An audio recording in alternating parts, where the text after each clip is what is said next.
Walking won't make you fatigued. Slow swimming can be virtually as simple as walking. Chloe McCordle swam continuously in the water for 41 hours and 21 minutes, covering 124.4 kilometers, 77.3 miles. Veljko Raga swam for 50 hours. 54 hours with Sarah Thomas. 84.5 hours were spent in a river by Ricardo Hoffman. You can swim for an hour and a half using the 10 steps I'm about to give you without feeling weary. It takes two skills to swim without getting weary.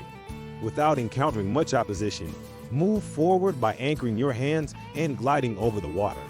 When you swim properly, you experience those two feelings. Before you feel the glide and anchor if you're just starting off, there are a few things you should pay attention to. 1. The first lesson you should master is to maintain your composure while submerged.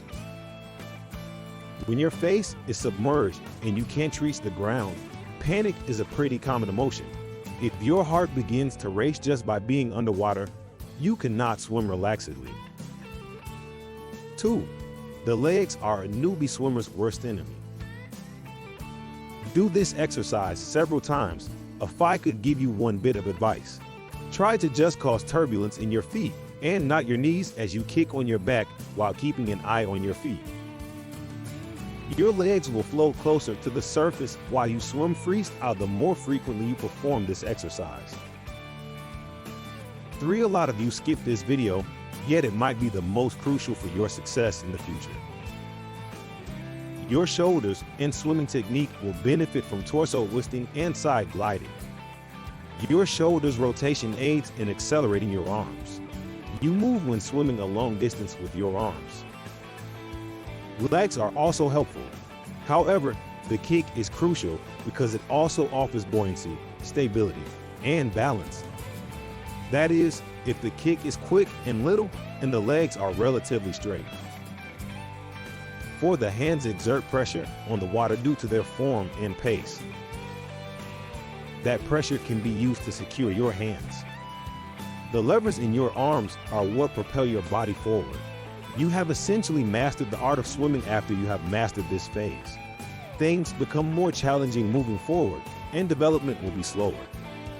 If you don't have a reason to keep trying to get better, you'll probably quit up and never experience the wonder of swimming effortlessly. We polled the crowd, and the majority of them stated that they swim for friendships, mental wellness, competitive spirit, physical fitness, and all of the above. 85% of respondents claim that being able to swim has improved their quality of life. Sarah Thomas committed her 54-hour swim to honoring other cancer survivors.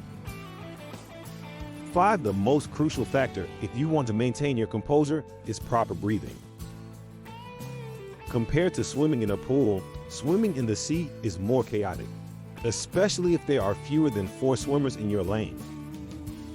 But since the coast and the lifeguards are farther away at sea, it is more crucial to maintain your composure. Increasing your tolerance to C2 is one approach to manage your breathing. By breathing after every 3 strokes, you can increase it, then move up to 4, then 5, and finally 10. You'll be one step closer to being more composed in the water and in life if you can breathe every 10 strokes while maintaining composure. 6. The most frequent injury in swimming is rotator cuff tendinitis. For months, this may prevent you from using the pool. This is the most crucial activity you can perform to prevent that. Initially, there won't be any pushback to your efforts.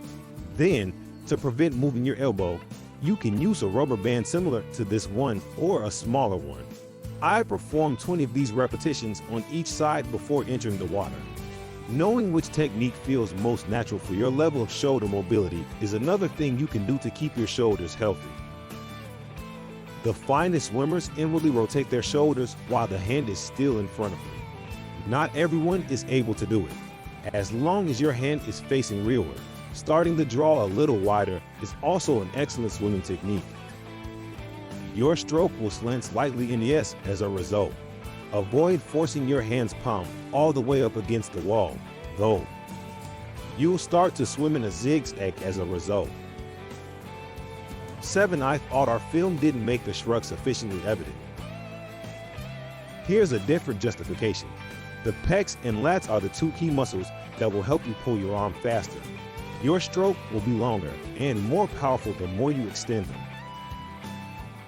Consider stretching those muscles at the beginning of the stroke by bringing your shoulder down toward your cheek while keeping your elbow close to the water's surface.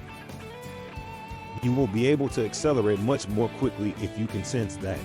However, that can be a little more difficult. 8. A clean entry is the final stage to completing a great freestyle.